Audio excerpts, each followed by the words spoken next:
안녕하십니까, 세이프리입니다. 이번 영상은 안전에 대해서 안짜도 모르는 비전공자가 안전관리자가 될 수 있을까? 하는 질문에 대한 답변을 드리고자 영상을 준비했습니다.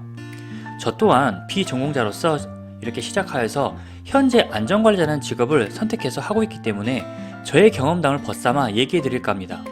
저처럼 비전공자로서 안전관리자라는 직업을 어떻게 할 수 있을지 궁금하신 분들은 이번 영상이 큰 도움이 될 것이라 장담합니다. 어디에서도 알려주지 않았던 찐 팩트를 알려드릴 테니까 주목해주세요. 그리고 오늘 알려드리는 것은 여러 업종의 안전관리자가 있지만 그 중에서도 제일 많은 건설업에 해당되는 내용이라는 것을 참고하시면 좋을 듯 합니다. 기타 다른 직군의 안전관리자는 이 다음 스텝에 생각하셔도 충분하니까 걱정하지 마세요. 안전관리자의 업무는 큰 틀에서 보면 다 비슷하기 때문에 먼저 배우시고 이해하시면 건설업이 아닌 다른 업종으로 이식하셔도 충분히 잘 할 수 있습니다. 자, 그럼 시작합니다. 안전관리자가 되기 위해선 먼저 안전관리자 업무를 할 수 있는 곳에 취업을 해야겠지요. 취업을 할 수 있는 방법은 첫째로 안전관리자를 구인하는 회사에 취업하는 것입니다. 그런데 대부분의 회사는 생초보의 무경력자, 비전공자인 사람을 뽑지는 않습니다. 그래서 이것은 확률이 아주 낮습니다. 그럼 어떻게 해야 할까요? 저는 이 두 번째 방법을 추천드리고자 하는데 그것은 바로 안전감시단 회사에 취업을 하는 것입니다. 안전감시단 업체는 찾아보면 정말 많은데요. 그 중에서 나와 집이 가깝고 조금이라도 여건이 좋은 회사를 골라서 취업하시길 추천드립니다. 그럼 안전감시단은 무슨 업무를 하는 사람일까요? 안전감시단은 대부분 도급사, 즉 시공사에서 수급사의 근로자를 전체 다 관리할 수 없기 때문에 회사의 안전관리자를 대신하여 안전보조원의 역할로 근무를 합니다. 즉, 시공사 안전팀의 눈과 발이 되어서 현장에 크고 작은 것들을 관리하고 보고하는 일을 하고 있습니다. 추후에 안전관리자가 되시면 아시겠지만 현장은 크고 안전관리자 인원은 적어서 안전문서 관리, 현장 관리 이런 업무들을 다 하기에 많이 버거울 수 있습니다. 그렇기 때문에 안전관리자를 보조하여 일을 할 수 있는 안전감시단을 채용하여서 현장을 관리를 시킵니다. 안전감시단에 주로 하는 업무는 안전팀에서 전달하라는 안전보건에 관한 공지사항을 근로자에게 전달하고 또한 근로자에게 안전교육 등을 실시합니다. 이 외에 현장 내 위험요소 확인 및 점검, 현장 안전순찰, 건설장비 사용 이상 유무를 점검하고 또 현장의 근로자의 작업 간 불안전한 행동 및 안전규정 미준수 등을 적발하고 조치, 교육하는 업무 등을 주로 합니다. 그럼 안전감시단의 장점은 뭐가 있을까요? 첫째, 전체 공정을 접할 수가 있습니다. 이 말은 하나의 건물을 짓기 위해서는 토목, 건축, 설비, 전기, 외장, 기타 이렇게 많은 것들을 공사를 진행을 해야 합니다. 그리고 그 공사는 또 세부적으로 나뉘어집니다. 예로 설비는 일반 설비, 소방 설비, 기계 설비, 전기 설비 등 기타 많은 공정으로 분류할 수 있습니다.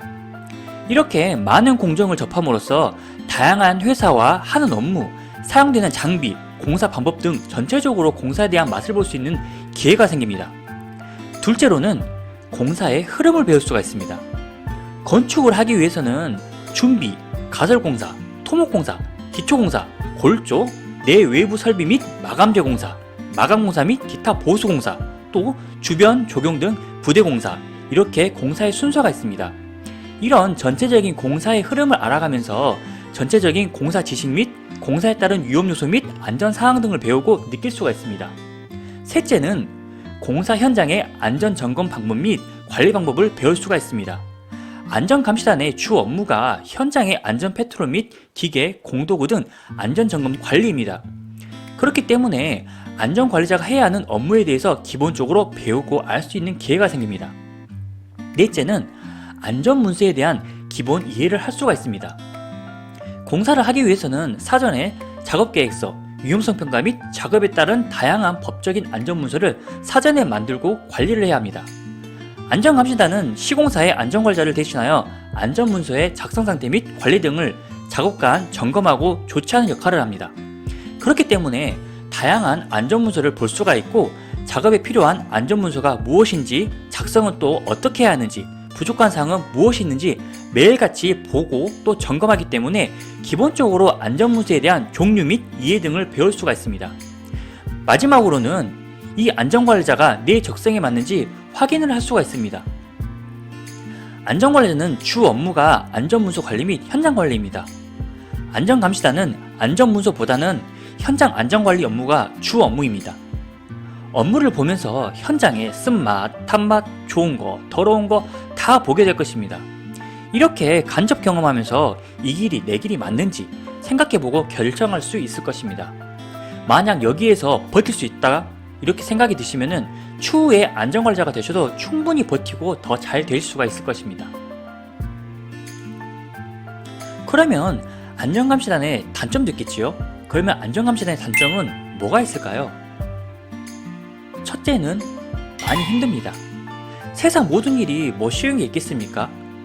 회사에 가서 어떤 업무가 제일 힘든 업무냐 이렇게 지나가는 사람을 붙잡고 물어보면은 대부분 본인 업무가 다 힘들다고 얘기할 겁니다.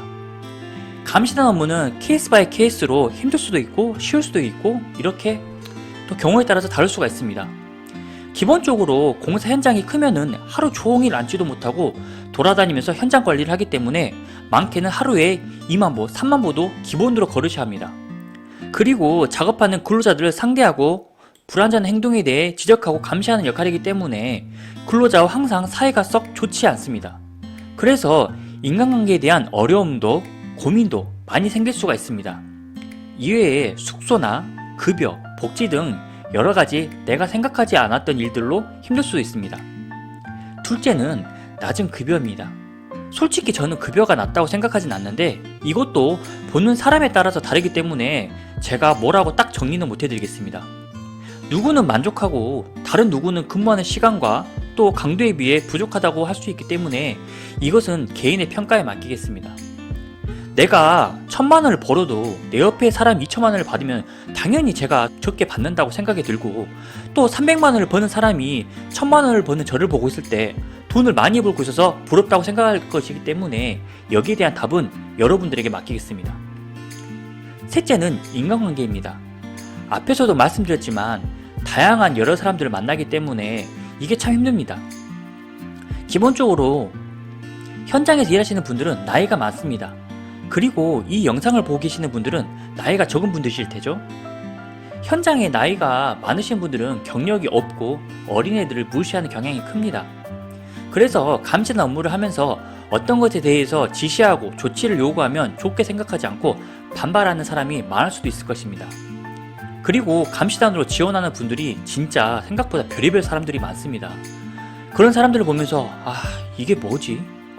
하는 이런 생각도 많이 들 수 있으실 겁니다. 인간관계는 진짜 어딜 가나 참 힘든 것 같습니다.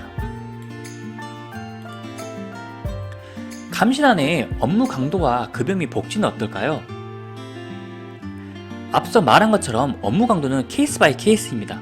현장이 좋고 또 뭐 그러면 쉽고 현장이 크고 뭐 빡세다 그러면 힘들 것이기 때문에 뭐라고 딱 정답을 내릴 수가 없습니다. 내가 맡은 업무가 중장비를 점검하는 업무가 될 수도 있고 아니면 한 개의 층 전체를 관리하거나 아니면 하나의 구역을 나눠서 이렇게 관리를 할 수도 있기 때문에 업무의 강도는 다 다를 수가 있습니다. 건설 현장의 근무 시간은 일반 회사원의 근무 시간과 다릅니다. 이유는 공사 기간이 정해져 있고 그 기간 내에 공사를 마무리하지 못하면 건설사가 계약 위반 등으로 배상을 할 수도 있고 기타 많은 이유로 인해서 이제 꼭 공사 기간 내에 공사를 마무리하려고 합니다. 그래서 일반적으로 아파트 등 외부에서 하는 공사는 주간 공사를 많이 하지만 우리가 알고 있는 삼성이나 SK 같은 이런 반도체 현장이나 공장을 짓는 현장의 경우는 주간 근무 이외에 조출, 야간, 철야 등을 진행하는 경우가 많이 있습니다. 그렇기 때문에 근로자가 일하는 시간에는 함께 안전감시단도 출근하여서 근무한다고 생각하시면 됩니다. 안전감시단의 급여는 신입 기준으로 250에서 350만원 정도입니다. 일반 현장의 경우는 급여가 낮지만 반도체 현장의 경우에는 일반 현장보다 급여가 좀 더 높습니다. 이러한 이유는 제가 나중에 다른 영상으로 한 번 더 다뤄드리도록 하겠습니다. 복리후생의 경우에는 그냥 없다고 생각하시면 됩니다. 기본적인 4대 보험 이외에 숙소, 식사 등을 지원해 주지만 경우에 따라서 식비를 급여에 이렇게 포함해서 지급하거나 숙소 사용 시에 어느 정도의 비용을 내야 하는 회사도 있습니다. 그리고 또한 건설기사나 산업안전기사 등 안전 자격증을 가지고 있을 시에는 자격수당도 지급하는 회사도 있습니다. 마지막으로 안전감시단 취업 시 꼭 알고 계셔야 하는 사항입니다. 안전감시단의 급여는 월급으로 지급이 되지만 실상은 월급이 아닌 시급입니다. 만약에 내가 일이 생겨서 하루 결근하거나 이렇게 할 때에는 급여에서 삭감하여 지급을 합니다. 이외에 연차, 생리휴가 그런 것들은 아예 없습니다.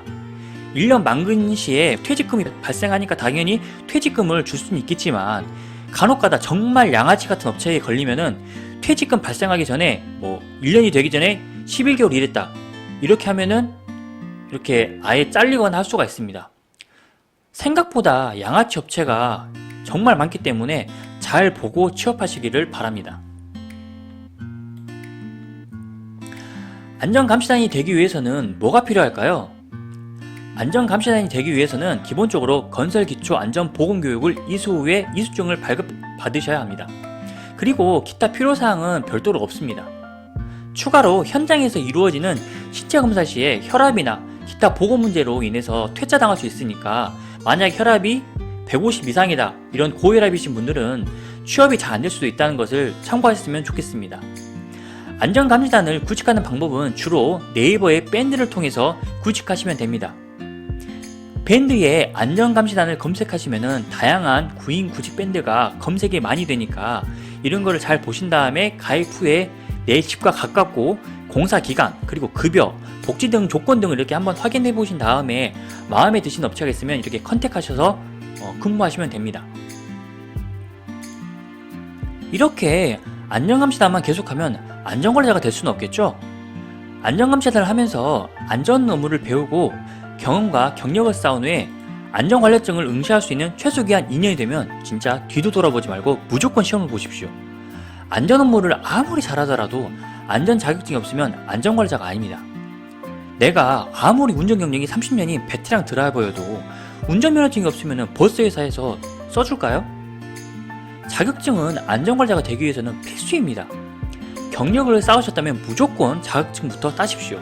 그 후에는 안전감시단을 하면서 보셨을 테니까 나와 맞는 업종이 무엇인지 생각해 보시고 관련 회사로 이력서 등을 넣어서 취직을 하십시오. 삼성물산, SK에코플랜트, 현대건설, 한화건설 등 종합건설공사를 하는 회사에 지원해 볼 수도 있고 단일 공종인 설비, 소방, 전기, 철공 등을 다루는 회사의 안전관리자로도 지원할 수가 있습니다. 제 경험상 도급사에서 정말 일을 잘했다면 자격증을 취득 후에 도급사의 계약직으로 스카우트도 되는 경우도 많이 보았습니다. 이렇게 이제 안전관리자로 취직을 해서 업무를 보면서 현장이 종료가 되거나 기타 더 좋은 조건으로 구인한 회사가 있으면 이직을 하십시오. 신입으로 한 회사에 취직을 오랫동안 있으면 시간이 지남에 따라 연봉도 오를 것입니다. 하지만 건설업 특성상 프로젝트 공사 계약직 채용이 많기 때문에 공사 종료 후 연계가 안 된다면 또 구직 활동을 하셔야 합니다. 여러 개의 프로젝트를 마감해 보면서 경력을 쌓으시면 이직하실 때마다 당연히 더 나은 조건으로 이직을 하고 싶을 것입니다. 40살 전까지는 이곳저곳 정말 많이 옮기시면서 경험도 쌓고 몸값도 올리시길 바랍니다. 하지만 40살이 되기 전에는 꼭 정착할 수 있는 회사를 골라서 정착 후에 이직의 생각은 안 하시는 게 좋다고 말씀드리고 싶습니다.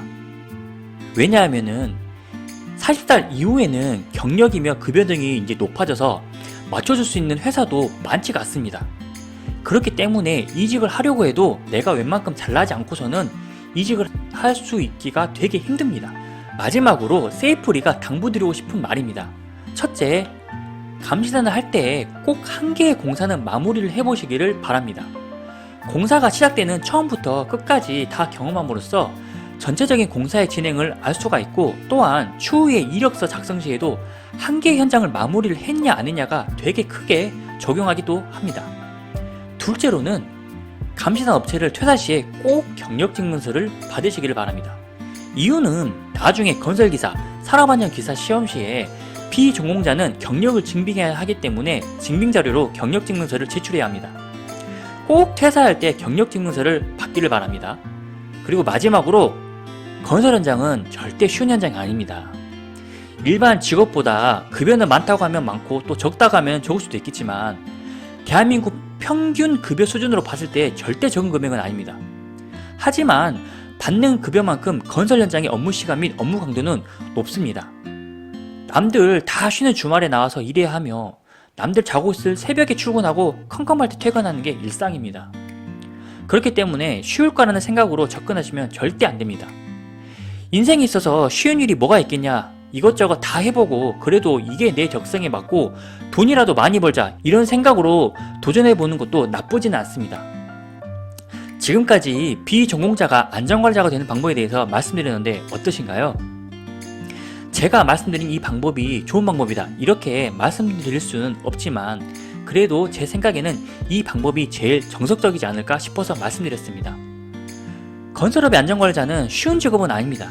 항상 위험이 도사리고 있는 현장에서 근무하는 근로자를 위해 긴장하고 여러 사람들의 안전을 책임져야 한다는 부담감 등이 있는 직업입니다.